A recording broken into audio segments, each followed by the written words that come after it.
ಮೊದಲ ಮಾತೆ ಜನ್ಮದಾತೆ ಮಡಿಲಲ್ಲಿ ವಿನಾಯಕ. ಒಂದು ಹೆಣ್ಣು ಮಣ್ಣಿನ ಮೂರ್ತಿಗೆ ಜೀವ ತುಂಬಲು ಸೈ, ಜನ್ಮ ನೀಡಲು ಸೈ. ಪ್ರಥಮ ಪೂಜಿತ ವಿನಾಯಕನಿಗೆ ಜೀವ ನೀಡಿದ ದೇವತೆ. ದ್ವಿತೀಯ ಮಾತೆ ಅನ್ನದಾತೆ, ಪಾಲನೆಯಲ್ಲಿ ವಿನಾಯಕ.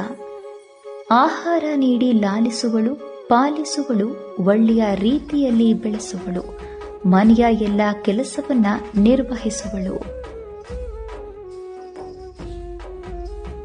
ತೃತೀಯ ಮಾತೆಯ ಬೆನ್ನಿಗೆ ಸ್ತ್ರೀ ಸಂಕುಲ ರಕ್ಷಣೆಯಲ್ಲಿ ನಮ್ಮ ವಿನಾಯಕ. ಭೂಮಿ ತೂಕದ ತಾಳ್ಮೆ, ವಿಶಾಲ ಹೃದಯ ಉಳ್ಳವಳು ಹೆಣ್ಣು. ಇಂತಹ ಧ್ರುವ ಸ್ವರೂಪಿಗೆ ನಮ್ಮ ಸಮಾಜ ನೀಡುತ್ತಿರುವ ಗೌರವ ನೋಡಿ ನಾವು ನಾಚಿಕೆ ಪಡಬೇಕು. ಯಾಕಂದ್ರೆ ಇಂದು ಹೆಣ್ಣನ್ನ ನೋಡುವ ದೃಷ್ಟಿ ಕೆಟ್ಟದಾಗಿದೆ.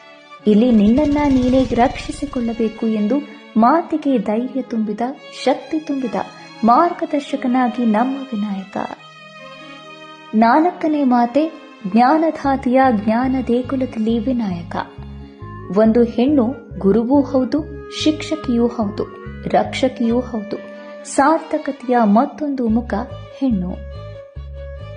ಇಲ್ಲಿ ಎಲ್ಲರೂ ಒಂದೇ, ಎಲ್ಲರಿಗೂ ಬದುಕುವ ಹಕ್ಕಿದೆ.